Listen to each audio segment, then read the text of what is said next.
এই বোমার শক্তি 2,000 ton TNT এর চেয়েও বেশি, যা ধ্বংসাত্মক ক্ষমতার একটি নতুন মাত্রা সৃষ্টি করেছে।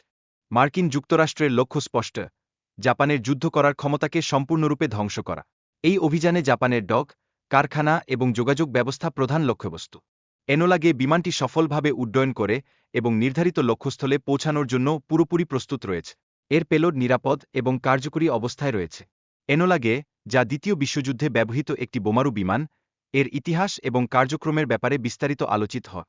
বোমা ফেলার পর পাইলট বিভিন্ন ম্যানুভারিং প্রোটোকল অনুসরণ করেন, যা মিশনের সাফল্যের জন্য অত্যন্ত গুরুত্বপূর্ণ। এনোলা গের মিশন যুদ্ধের ফলাফল এবং কৌশলগত পরিবর্তনের উপর ব্যাপক প্রভাব ফেলেছিল, যা সামরিক ইতিহাসে একটি নতুন অধ্যায়ের সূচনা করে।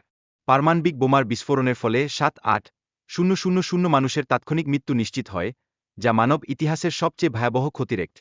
মার্কিন প্রেসিডেন্ট ট্রুমান জাপানের কাছে আত্মসমর্পণের আহ্বান জানান, অন্যথায় পৃথিবীতে এর আগে দেখা নেওয়া ধ্বংসের মুখোমুখি হতে হবে। পারমাণবিক বোমার আবিষ্কারকে অনেকেই আশীর্বাদের চশমায় দেখেন, কারণ এটি যুদ্ধ যে নিশ্চিত করতে সক্ষম এবং যুদ্ধের ফলাফলকে ব্যাপকভাবে বদলে দেয়।